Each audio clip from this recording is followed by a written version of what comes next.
Praise the Lord. கர்த்தருக்கு ஸ்தோத்திரம், தேவனுக்கு மகிமை உண்டாவதாக. தேவனுடைய பிள்ளைகளே, தேவனுடைய வார்த்தை வெளிப்படும் நேரத்தில் தேவனுடைய பிள்ளைகளாக இருக்க நம்ம தேவனுடைய வசனங்கள் நமக்கு ஒவ்வொரு நாளும் ஒரு விதமான காரியங்களை கற்றுக் கொடுக்கிறார்.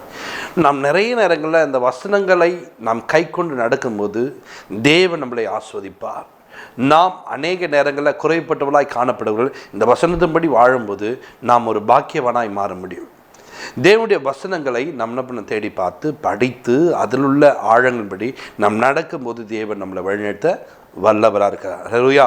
இந்த நாளில் கூட 2 தீமோத்தேயு 2:19 வாசிங்க. ஆகிலும் தேவனுடைய உறுதியான அஸ்திபாரம் நிலைத்திருக்கிறது, கர்த்தர் தம்முடையவர்களை அறிவார் என்பதும், கிறிஸ்துவின் நாமத்தை சொல்லுகிற எவனும் அநியாயத்தை விட்டு விலக கடவன் என்பதும் அதற்கு முத்திரையாய் இருக்கிறது. ஹல்லேலூயா. கவனிங்க, இந்த வசனத்தை வாசிக்கும் போது ஆகிலும் தேவனுடைய உறுதியான அஸ்திபாரம் நிலை நிற்கிறதா. தேவனுடைய அஸ்திபாரம் நிலை நிற்கக்கூடியதாக இருக்குது. அஸ்திபாரம் என்று சொல்வது பார்த்திங்கன்னா தேவனுடைய வார்த்தை, தேவனுடைய வசனம். இந்த வசனத்துக்குள்ளே ஒரு மனிதன் வாழ கற்றுக்கொள்ள வேண்டும். நான் வருவேன், ஆலயத்துக்கு வருவேன், பைபிள் எடுத்துகிட்டு வருவேன், நான் இஷ்டம் போல தான் வாழக்கூடாதுங்க. அப்படி வாழும்போது நம்முடைய வாழ்க்கையில் அஸ்திபாரம் சரியில்லாமல் போனால் அது ஷேக் ஆகிடும். இன்றைக்கு நிறைய பேரை பார்க்குறேன் நான். பாருங்கள், ஒரு வாழ்க்கையில் கரெக்டான ஒரு ரூட்டில் போயிருந்தவங்க கொஞ்ச நாள் போயிடுச்சா ஒரு வாழ்க்கை வேறு விதமாய் மாறுது. ஏன் அப்படி மாறுகிறது? அஸ்திபாரம் அங்கே நிலை நிற்கவில்லை. அஸ்திபாரத்தை சரியாய் போடாத போது நல்லா கவனிங்க, 2 செங்கல் சரியில்லைனா கூட போதுங்க, அது லைட்டாக சரிவாயிடும். அந்த சரிவு நிமித்தம் நீங்கள் மேலே போக போக போக போக அது முழுவதும் சாய்ந்து போய்விடும். இன்றைக்கு தேவனுடைய பிள்ளைகளை உங்கள் அஸ்திபாரம் எதிர் மேலே போட்டுருக்கீங்க. நீங்கள் எதிர் மேலே அஸ்திபாரம் போடுவதற்கு பிரயாசப்படுகிறீங்க. கவனிங்க, வேதத்தில் அழகாக போடப்பட்டிருக்கும். அங்கே ஆண்டு சொல்லும் போது பாருங்கள், மணலின் மேல் கட்டப்பட்ட வீடாம்.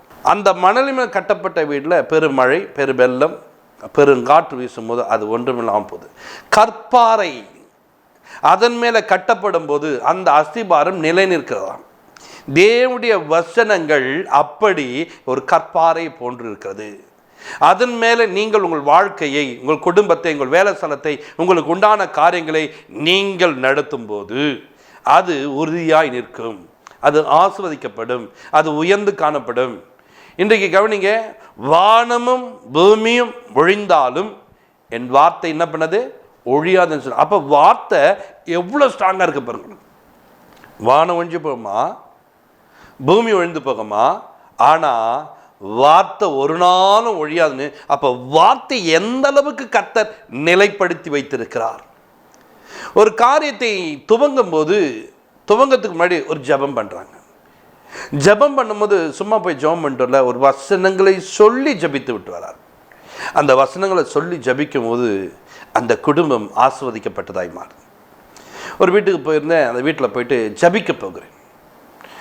போகும்போது அவங்க கேட்டாங்க, என்ன விஷயமானா? இல்லையா, இடம் அளக்குறீங்க, கொஞ்சம் வாங்கயா. எதுக்கு அளக்குறீங்கன்னா, வீடு கட்டலான்னு ஆசைப்பட்றீங்க. எவ்வளோ பணம் வச்சுருக்கீங்க? பணம் இல்லையா அப்படின்னா. இப்போ எப்படி இதை செய்ய போகிறீங்க கேட்டேன். இல்லையா, கர்த்தர் உதவி செய்வார். அப்போ என்ன பண்ணேன்? ஒரு வசனத்தை கொடுத்தேன். நீதிமொழிகள் 16:3, உன் செய்கையில் கர்த்தருக்கு ஒப்புவி, அப்பொழுது யோசனைகள் உறுதிப்படும் என்று வசனத்தை கொடுத்து இந்த வசனத்தை வைத்து நீ ஜபிக்க ஆரம்பி. நீ என்ன பண்ண போறியோ அந்த வார்த்தையை சொல்லி அந்த வார்த்தை மேலே உன் எண்ணங்களை, உன் யோசனைகளை வைத்துப்பார், அது நிலை நிற்கும் என்று சொன்னேன். அந்த மனிதன் அந்த வார்த்தை கேட்ட பிறகு அந்த வார்த்தையை சொல்லி உன் செய்கையில் கர்த்தருக்கு ஒப்பின்னு சொன்னீங்களப்பா, நான் இப்படி செய்ய போகிறேன்ன்ற, நான் இப்படி நடக்க போகிறேன்ற, இப்படி நான் வாழ போகிறேன்றன்னு சொல்லி என்ன பண்ணார்? ஆண்டவரிடத்தில் சொன்னார். சொல்லும்போது அந்த வார்த்தைக்கு மேலே தன்னுடைய யோசனைகளை, தன்னுடைய எண்ணங்களை வைத்தார் பாருங்க, அது நிலை நின்றது. அவருடைய யோசனை அது உறுதிப்பட்டது. அந்த யோசனை உறுதிப்பட்டு ஒரு நாள் எனக்கு கூப்பிடுறேன், ஐயா வாங்க வந்து ஜெபம் பண்ணிட்டு போங்க. என்னென்ன இப்போ அளக்குறோம், அதை குழி தோண்டலான்னு இருக்கையா, காலம் உடனே பாருங்கள் எப்படி தேவைகள் ஆண்டவர் சந்தித்தாரியா. அடுத்து பாருங்கள், அந்த வீட்டில் காலம் தோண்டி அதோடைய காரியங்கள் எவ்வளோ இது பட்ஜெட்டு அப்படின்னு கேட்டேன். இல்லையா, பார்க்கலாம், சின்னதாக தான் பண்ணலான்னு கேட்டார். சரி, ஜெபம் பண்ணி ஸ்டார்ட் பண்ண, கர்த்தர் உனக்கு வேண்டியதெல்லாம் தருவார் அப்படின்னு சொன்னேன். ஜெபம் பண்ணார், வசனங்களை சொல்லிட்டு வந்தேன், ஒரு வார்த்தையை சொல்லிட்டு வந்தேன். இதன் மேலே எப்பொழுதும் கண்கள் இருக்கும் என்று சொல்லி இந்த வார்த்தைகளை சொல்லி நான் சொல்லிட்டு வந்துட்டேன். இந்த இடத்துல ஆண்டவர் வாசம் பண்ணுவார், அவருடைய கவனம் இருக்கும். நீ எப்போவுமே உனக்கு குறைப்படுத்தா மேலே நோக்கிப்பார். இதை பார்க்குறேன்னு சொல்லிட்டு எனக்கு வசனம் சொன்னீங்களே அப்படின்னு மேலே பார்த்தீங்கன்னா உன் தேவைகள் சந்திக்கப்படும் சொன்னேன். அந்த மனிதன் வீட்டை கட்டுவதற்கு முயற்சி பண்ணி ஒரு சின்னதாக செய்யணும்னு நினச்சாரு. அவர் பார்த்தீங்க கிட்டத்தட்ட ஒரு 10.5 லட்சம் ரூபாயில் கட்டி முடிப்பதற்கு, அவர் எதிர்பார்த்ததை விட நிறைவாய் செய்வதற்கு தேவன் கிருபை தந்தார்.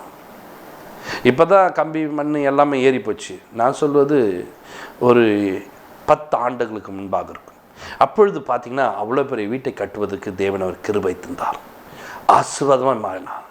அவருடைய உறவினர்கள் மத்தியில் அந்த மனிதன் உயர்ந்த மனிதனாய் காணப்பட்டான். பார்த்தீங்களா, வசனத்தின் மேலே ஒரு மனிதன் யோசனையும் அவருடைய எண்ணங்களையும் வைக்கும்போது அது நிலை நின்றது. அதன் நிலை நிற்கும் போது அந்த மனிதனுடைய வாழ்க்கை உயர்ந்திருந்தது, சிறந்திருந்தது. அந்த மனிதனை பார்க்கிறார்கள், அவங்க அண்ணன் வீடு கட்டப்படுது.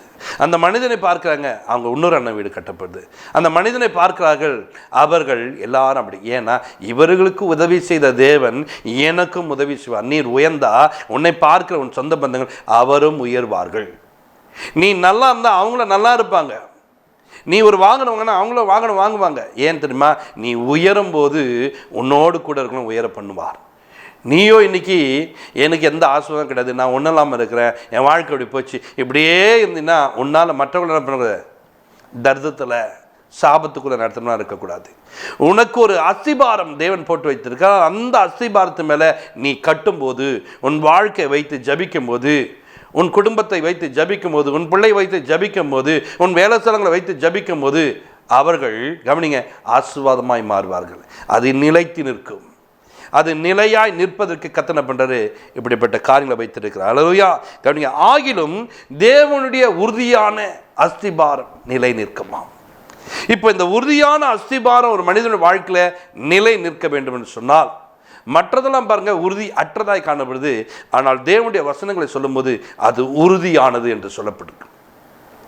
இந்த உறுதியானதை ஒரு மனிதன் கவனிங்க கை கொண்டு அதிலே நடக்கும்போது, அதிலே வாழும்போது நீங்கள் நிலைத்து நிற்க முடியும். அவர்களை தேவன் அறிவாராம். அப்படியாப்பட்டவங்களை அந்த வசனத்தின் மேலே தன்னுடைய வாழ்க்கை, தன்னுடைய குடும்பத்தை, தன்னுடைய காரியங்களை வைத்து நிற்கக்கூடியவர்களை கர்த்தர் அவர்களை அறிவாராம். நான் சொல்லுகிறேன் தேவனுடைய பிள்ளைகளே, யார் எதை சொன்னாலும் என் இயேசு எனக்கு என்ன சொல்லியிருக்கிறான்ட்டு உன் கையில் உள்ள வேத புஸ்தகத்தை எடுத்து நீ பிரித்து என்னோடு பேசும் இயேசுவேன்னு என்று கேளுங்க. அவர் உன்னோடு கூட பேசுவார். அவர் பேசுவது உனக்கு புரியலையா? ஆலயத்துக்கு போகல, அங்கே கேளு. ஐயா, நான் இந்த மாதிரி காரியங்களை தொடங்கலான்னு இருக்கேன், இந்த மாதிரி வேலை செய்யலான்னு இருக்கேன், இப்படி ஒரு திருமணம் பண்ணலான்னு இருக்கேன், நீ என்ன செய்ய போறியா அவர்கிட்ட சொல்லி நீ கேட்கும் போது அவர்கள் உனக்கு ஆலோசனை கொடுப்பார். இல்லையா, பிரசங்க நேரத்தில் நீ போய் உட்காந்து விட்டு கவனித்து உன்னோட பிரச்சனையோடு போய் உட்காந்து கவனித்துப்பாரு. பிரசங்க வழியாய் தேவன் உன்னோடு கூட பேசுவார். வார்த்தைகள் ஏற்படும். அங்கே வருகிற வார்த்தைகள் நிமித்தமாக அதன் மேலே நீங்கள் என்ன பண்ணுங்க, வைத்து நீங்கள் கட்டி பாருங்கள். அது எப்படி மாறப்போது தெரியுமா? அதில் நீங்கள் உறுதியான அஸ்திபாரத்து மேலே கட்டும்பொழுது நீ தேவனால் அறியப்பட்டவனாய் மாறுவாய். தேவனை அறிந்து கொள்வார். ஒரு மனிதன் இந்த உறுதியான அஸ்திபாரத்து மேலே கட்டுகிறான் என்பதை எப்படி நீங்கள் அறிந்து கொள்ள முடியும்? அதே வசனத்தை நீங்கள் வாசிக்கும் போது அதில் கடைசியாக முடிக்கும் போது பாருங்க, அநியாயத்தை விட்டு விலகுவானான். அவன் எதை விட்டு விலகுவானா? அநியாயம் செய்வதை விட்டு விலகுவான் என்று வேதம் சொல்லுது. இப்பொழுது உன் வாழ்க்கையில் அநியாயமான காரியம் இருக்குன்னா நீ தேவனுடைய அஸ்திபாரத்தின் மேலே கட்டப்பட்டனா இல்லை. தேவனுடைய அஸ்திபாரத்துக்குள்ள நீ இல்லைன்னு அர்த்தம். நீ நீதியாய் நடந்து பார், உண்மையாய் நடந்து பார், உத்தமமாக இருந்து பார், சத்தியத்தை விட்டு விலகாதனா இருந்து பார். அதுதான் நீங்கள் அந்த அஸ்திபாரத்து மேலே கட்டப்பட்டவளாய் மாறுவது. அதுதான் அந்த அஸ்திபாரத்தில் நிலை நிற்பது. இன்றைக்கு நிறைய நேரங்களில் நிறைய காரியங்களில் அப்படி பண்ணால் தான் இருக்க முடியுமா, ஏன் இப்படி பண்ணால் இருக்க முடியாதா? கவனிங்க, உனக்கு ஆயுசு நாட்கள் தேவன் கொடுத்துருக்கிறது பார்த்தீங்கன்னா 70, பலத்தின் மிகுதினால் 80. ஒரு சிலர்லாம் அதை தாண்டியெல்லாம் போகிறாங்க. இன்றைக்கி அநேகர் பாருங்கள், ஒரு குறிப்பிட்ட வயதுக்கெல்லாம் மரணம் அடைந்தார்கள். 47 வயசு உடனே பாருங்கள் அதுக்கு சொல்லிடுறாங்க எனக்கு வயசாகி போச்சுன்னாங்கன்ட்டு. ஏங்க, மீதி எத்தனை வருஷம் இருக்குதுங்க உங்களுக்கு? தேவன் கொடுத்த நாட்களுக்கும் உன்னுடைய வண்டி என்ன பண்ணது? நிற்கவே நிற்காது, ஓடிக்கொண்டே இருக்கும். ஒரு வாகனத்துக்கு 5 ஆண்டுன்னு கொடுக்குறாங்கன்னா அந்த 5 ஆண்டு வரைக்கும் நிற்காமல் ஓடுது. ஒரு டிவிக்கு 2 ஆண்டு கொடுக்குறா, அந்த 2 ஆண்டு நிற்காம. கர்த்தர் எனக்கு 70 ஆண்டை கொடுத்துருக்கிறா, அந்த 70 ஆண்டை நான் என்ன பண்ணுவேன்? சுகத்தோடு பலத்தோடு இருப்பேன். அல்லேலூயா. ஏன் தெரியுமா? நீ அவருடைய வார்த்தை மேலே கட்டப்பட்டவனாய் மாற வேண்டும். உன்னை தேவன் அறிந்திருக்கானா, நீ அநியாயத்தை விட்டு விலகக்கூடியவனாய் மாற வேண்டும். அநியாயமான காரியங்களுக்குள்ளே வரக்கூடாது. அநியாயத்துக்குள்ளே நீ என்ன பண்ணக்கூடாது, நெருங்கக்கூடாது. அநியாயத்தை விட்டு விலக கற்றுக்கொள்ள வேண்டும். கவனிங்க, யோபு 22:16 வாசிப்போம். காலம் வரும் முன்னே அவர்கள் வாடி போனார்கள், அவருடைய அஸ்திபாரத்தின் மேல் வெள்ளம் புரண்டது. கவனிங்க, அநேகரை பார்க்கிறேன், ஏதோ வார்த்தைகளை கேட்டு அவங்க சொன்னாங்க, இவங்க சொன்னாங்க, வேலைமலை இவங்க சொன்னாங்க, இவங்க சொன்னாங்கன்னு சொல்லிட்டு யாருடைய வார்த்தையோ கேட்டு அவர்கள் அதன் மேலே கட்டுவார்கள். என் கூட படித்த ஃப்ரெண்டு இதை சொன்னான், அது மேலே ஒரு வார்த்தை, என்னோடு பழகின நண்பன் இதை சொன்னான் என்று அதன் மேலே ஒரு காரியங்களை கட்டுவாங்க. கடைசியாக பாருங்க, பிஸ்னஸில் தோல்வியை சந்திப்பார்கள். நெருக்கம் ஏன் தெரியுமா? அவர்கள் காலம் வரும் முன்னே வாடி போகிறவர்களா இருக்கிறார்கள்.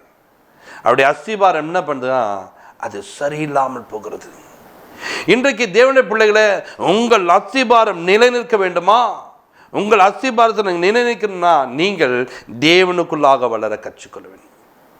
வேதத்தில் நீங்கள் பார்க்கும்போது, என்னாகும் புஸ்தகத்தில் நீங்கள் பார்க்கும்போது அங்கே ஒரு சிலரை பார்க்கலாம்.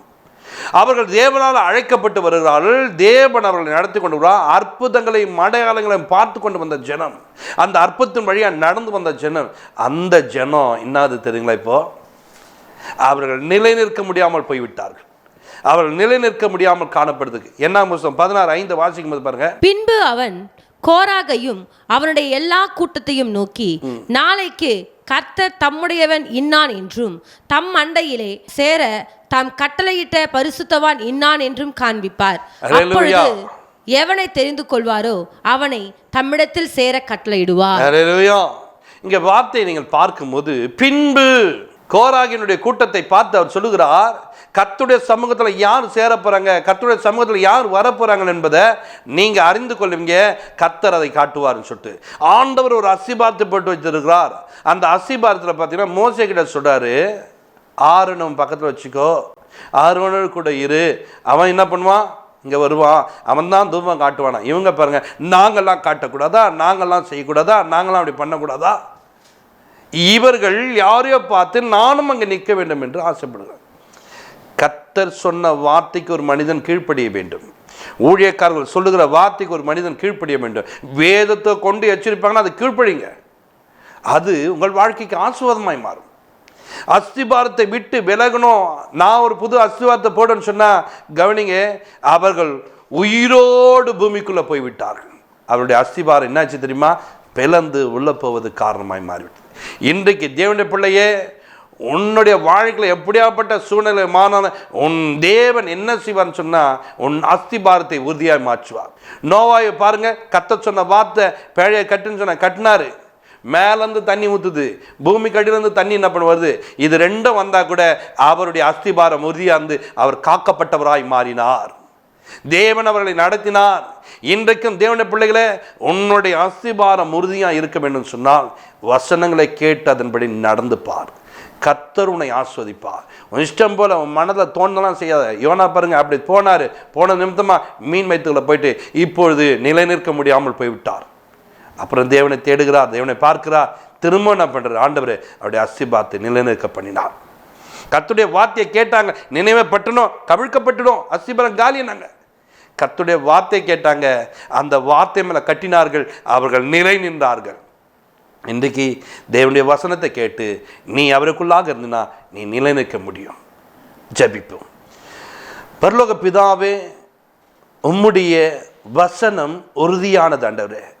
உம்மை உறுதியாய் பற்றி கொண்டிருக்கிறவன் உம்மையே நம்பியிருப்பவன் நான் பூரண சமாதானத்தோடு வைப்பேன் சொன்ன தேவன் தாமே. உம்முடைய வசனத்தை சார்ந்து யாரெல்லாம் இருக்கிறார்களோ அவர்களை நீர் நடத்தி, நீர் இவர்களை ஆஸ்வதித்து, இவருடைய தேவைகளை கர்த்தர் அற்புதமாய் சந்தித்து நிறைவை தேவன் கட்டளையிடப்பட்டதுக்காய் ஸ்தோத்திரம். என் தேவன் என்னோடு கூட பேசியிருக்கா, எனக்கு சுகம் கொடுப்பேன் என்று சொல்லியிருக்கா, எனக்கு பலன் கொடுப்பேன்னு சொல்லியிருக்கா, என்னை ஆசீர்வதிப்பேன் என்று சொல்லியிருக்கான்னு சொல்லிட்டு உம்முடைய வார்த்தை மேலே கட்டப்பட்டவர்களாய் மாற கர்த்தாவே உதவி செய்யும். ஒரு ஆசீர்வாதம் இல்லையன்னு சொல்லி புலம்பாதபடிக்கு இஸ்ரவேலை ஆசீர்வதிப்பதே கர்த்தருக்கு பிரியம் என்று வேதம் சொல்லிக்குது. அந்த வார்த்தையின் பிரகாரம் என்னை ஆசீர்வதிப்பது தான் கர்த்தருக்கு பிரியம் என்று உம்மை நம்பி உம்மை சார்ந்து வாழ ஜனங்களுக்கு நீர் கட்டளையிட்டதுக்காய் ஸ்தோத்திரம். இந்த வார்த்தையை கேட்டு ஜனங்கள் தேவனோடு நெருங்கட்டும், கிட்டி சேரட்டும். இயேசு கிறிஸ்துவமாய் ஜெபங்களோடு இருக்கும் நல்ல பிதாவே, ஆமென். God bless you.